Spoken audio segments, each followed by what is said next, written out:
we had some legitimate surprises. And listen, I have to start off with Warren Central and Clinton. Because you're Oh, talking about a game. This is a team that you had as your 6A champion. I had them in the 6A championship. We both thought very highly of them going into the season.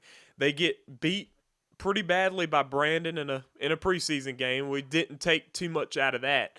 But then they get hammered by Clinton, a team that maybe we underestimated, but maybe it's just, Warren Central struggling right now. We don't know. yeah, I'm actually now I've taken a step back. I was disappointed in Warren Central. I'm actually keeping them in my top five. I Okay. think we disrespected Clint. That's what I Yeah. think. That's what I think ended up happening. I think that's a school that felt like Jackson Academy maybe took a few kids from them. They felt like, hey, we had a bad year last year, 1-9. So you're 1-9. You feel like you lost some of your best players. I would feel a little disrespected if I was Clint. Absolutely. And they come out and they throttle Warren Central. There's no way around it, really. I mean, they beat the brakes off them. It wasn't close. It wasn't close at the beginning. It wasn't close late. That was a really impressive game by the Arrows. And the way that Germantown played, Oxford won their game, which was really good too, against Collierville in Tennessee. But there's a path now for Clint maybe to make the playoffs. Yeah. Oh yeah. And listen, especially if they're competing at that level, they're in a very tough region. So I mean, for sure. But they could get it done. So that is a team to watch out for. Warren Central and Clinton. It was a 45-13 win for Warren Central. We both picked Warren Central to win, and we were both wrong on that. Then we see, we talked about this a little, touched on this a little bit. This wasn't very surprising, but Ocean Springs 35-0 over Meridian on the road. We both picked Ocean Springs to win that game. We talked about that a little bit on Friday. But MRA and Jefferson Davis County, I mean, it was an absolute beatdown. MRA winning 46-7. You picked MRA to win the game. Credit to you. I picked Jefferson Davis County, but man, after that score, it's goodness gracious.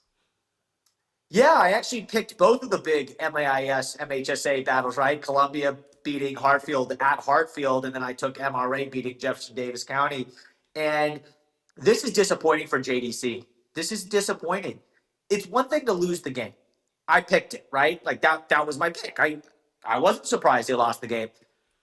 But JDC should never get blown out like that. That's just not who they are. And I'm sure Coach Mancuso is probably talking to them like, guys, that was disappointing. They threw the ball all over the yard on us. They beat us physically too. And MRA should not be bullying JDC physically. Not that they aren't a physical team themselves, but JDC's known for that, and that wasn't the case. That was one of the most surprising games of the weekend to me. Yeah, and MRA bounced back very well from their loss to Ravenwood the week before, and they just respond with a big time beat down there. And then we talk about Park Lane and Jackson Prep, which we both picked Park Lane to win because Park Lane's supposed to have a good year this year. It seems like it would be a down year for Jackson Prep, but the thing is, though, is that the final score is 18-7. So you're still talking about a pretty close game there. I mean, Park Lane, obviously Park Lane didn't let Jackson Prep's offense do much, but Jackson Prep's defense held Park Lane to 18 points. I talked to some people with Park Lane, and they felt like they left points on the board, and they still won. But Yeah. and realized Jackson Prep scored late. I mean, they were getting shut out for most of that game.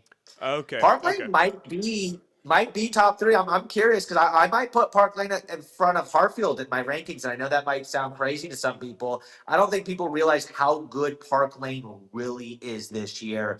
Jackson Prep's down. Park Lane beats them for the first time. I think it was 36 years.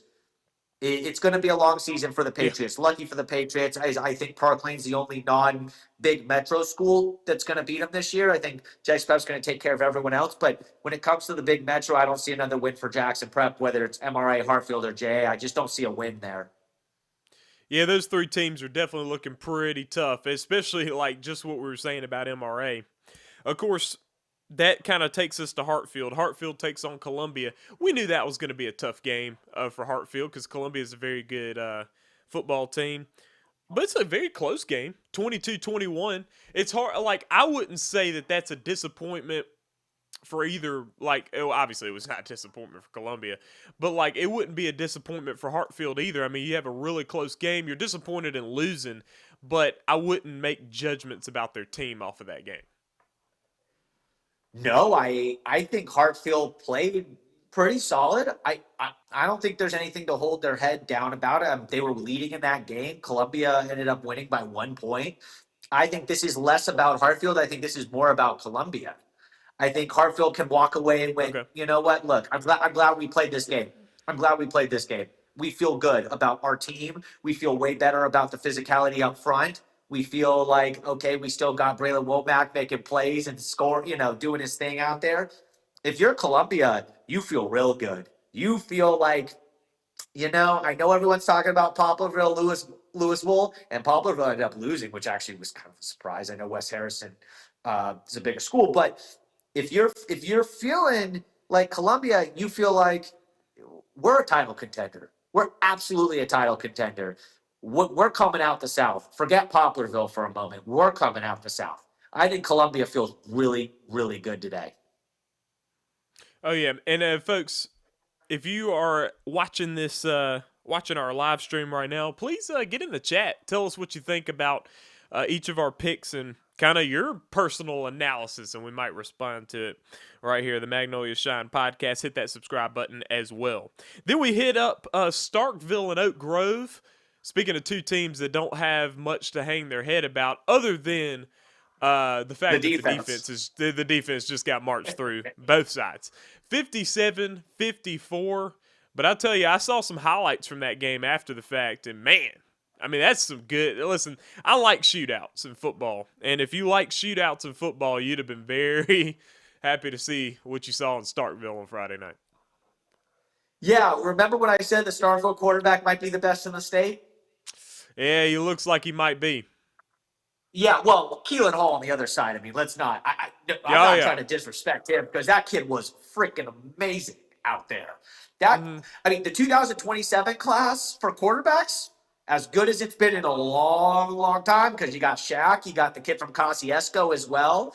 I mean, that's a really insane class of quarterbacks.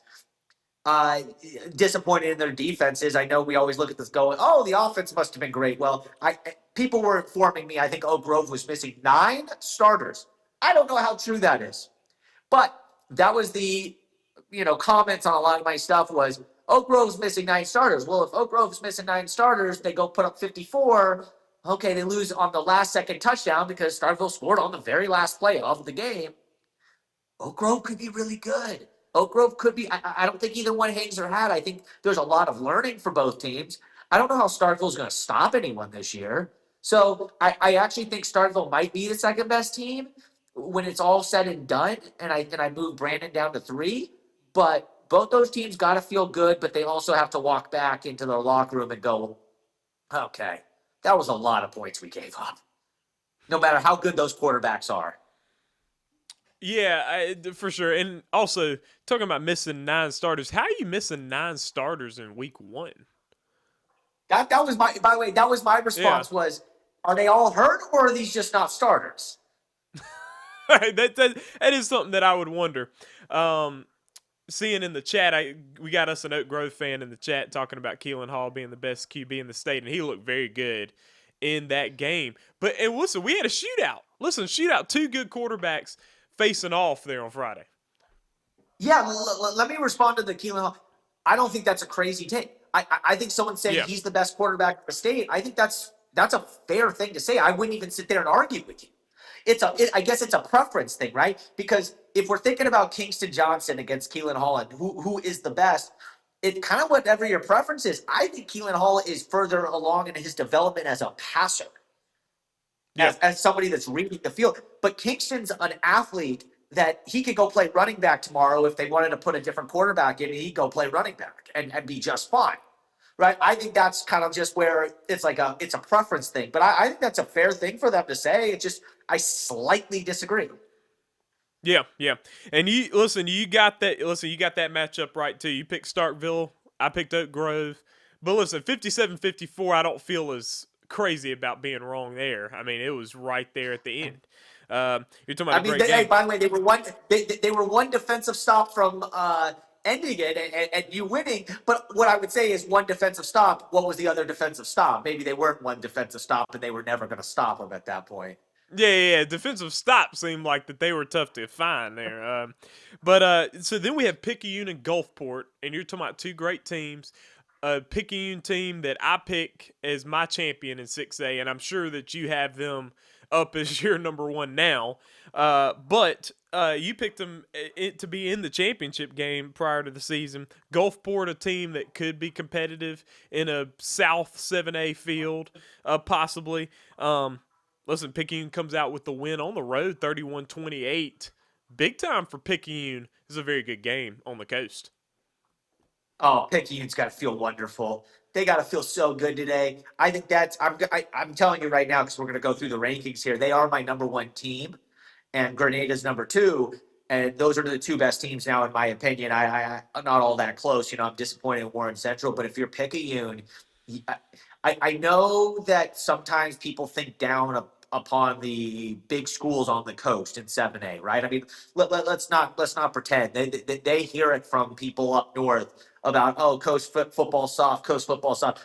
I thought Gulfport was one of the sneakiest teams in the state, and I still do. I still do. Yeah. I just think Picayune playing a ground and pound, semi low scoring game, 21-13, really impressed. And now my question is Picayune's defense, I mean, it's got to be one of the best in the state.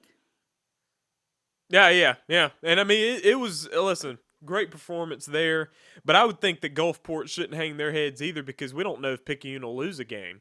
And even though they are a bigger school, Gulfport is, but Picayune, that's a gold standard down there on the coast. So then we're going to Murrah and Terry, and this is one where I bested you, man. So I picked Terry to win. Obviously, Terry's my team, but I also logically felt like they were going to win just because of all that Murrah had lost from last year. And so Murrah, they're back in the rebuilding. Last year they had a really good team. I mean, they had a really good team last year, and they competed with big time schools. They beat Holmes County Central, which is big for a JPS school in football, because JPS is more known for basketball. Yet, Callaway tends to be competitive, but Murrah being that good last year was big. Took a step back this year, kind of young, but Terry with the running back, Rondé Baker, and just the offense, just the line, they were able to dominate Murrah 47-0. And so yeah, I mean, Terry had him in that night. Yeah, Terry had it all night. They're lucky that game ended faster than it did, right? They had to running clock it, right? That's right. Yeah. Yeah, Whole second half. That's how you got that. By the way, that's how you got home so early on Friday night because they had to right. running clock it. Murrah's got to feel like I wish we would have flipped the seasons and been independent this year and played and have the team last year play in the 7A. Look, it's tough. I love what Coach Gibson's doing over there, but that was we now know it's going to be a tough season for them. I have nothing else to say. I don't want to disrespect the program because I think Coach Gibson's doing a wonderful job building Murrah into let's invest a little bit more into our football team. I feel really good about Terry, but I just don't know fully about Terry until maybe the next couple weeks. Now seeing what I saw about Murrah, I gotta hold my judgment about Terry, although I do put him in my top 5 at number 5 this week in 6A. Oh wow, okay, and I know that's something right there. But see, the thing with Terry is that you just have to wait till they play West Jones and Hattiesburg because that's the hump that they haven't gotten over. I mean, last year starting off 5-0, so if they do that again, that's nice and everything. But man, that's where you want to get over the West Jones and Hattiesburg hump. And we saw West Jones and Hattiesburg this week. West Jones won, Hattiesburg lost. They both looked like they're strong still, yet they didn't. Neither one of them looked completely dynamic in week 1. But we'll see. We'll see from those teams as well. Hey, look, at the end of the day, Petal did what we expected. And sometimes we have to give credit to teams that win how we think they should win. Because a lot of the times, you take Ole Miss, for example, this week, or Mississippi State. Both teams win and they cover the Vegas betting odds spreads, right? So they cover, they both cover. You got to give credit where credit is due to both those college teams, just like you give credit to Petal. I thought Petal could win by a couple touchdowns, and guess what they went and did? They won by more than a couple touchdowns. You have to give credit for teams beating the teams that they should, how they should. And I want to give Petal a bunch of respect there because they handled business, and Marcus Boyles maybe just has them competitive. I don't think they're a title contender by any means, but maybe they're going to shock someone. Maybe they do beat an Oak Grove or Brandon this regular season, and they win a playoff game. And wow, okay, we feel really good. Yeah, and I think that'll be interesting. I think I might be a little bit more bullish on Petal. I think Petal's going to be very good this year. I think that they might be able to knock off a team like a Brandon, like an Oak Grove. I think they'll win one of those games. I don't think they're going to make a long playoff run, but I think that they're going to be I think they're going to be a relevant player in 7A. Yeah, I think that's a fair thing to say. And when it comes to West Jones and Laurel, I hate to say this, I was a little disappointed in both. Yeah. Yeah, well, see, the thing I, about I would think that Laurel. What made you disappointed in Laurel? Because they are a smaller school. They scored seven. They scored 7 points. They scored 7 Yeah. points, and actually thought they have a lot. I actually thought their offense was going to be really good this year. And by the way, it might be. It's week 1, and yeah, everything's overreaction time. I just felt like Laurel was going to come out with a little more firepower with everything that they had. And when it comes to West Jones, I also felt like their offense. I mean, look, they got one of the best offensive linemen. They have a returning quarterback. They have a really good coach. I think West Jones maybe just week 1 jitters. I guess, but I thought West Jones was going to put up close to the 30s, and I thought Laurel was then going to be. I thought it was going to be like a 31-21 game, and it felt like each offense kind of just was 10 points less than I thought it was going to be. Yeah. No, I see what you're saying there. And then we had Heidelberg and Knox County, which we were not able to talk about on Friday night because we didn't have the score yet. We did get the score. Knox County won 44-32. We both picked Heidelberg to win that game. I was kind of surprised by that, and Knox County winning by 12 points as well. And you're coming off a season where you had Kamario Taylor as your quarterback. You come back, you're still good. Yeah, really impressed. Knoxville is one of the most impressive teams of week 1, no doubt. I thought Heidelberg was good enough to win 1 through 3A. And by the way, I guess if they played again, you don't know, maybe Heidelberg would win that game. But for Knoxville, I feel really good about them. I feel like they're probably the standard now in 3A for this year. They keep making the championship. Maybe this is the year that they kind of break through again and get back in that W column in the state championship. Really impressive. I don't want to overreact, but that's a massive win week 1.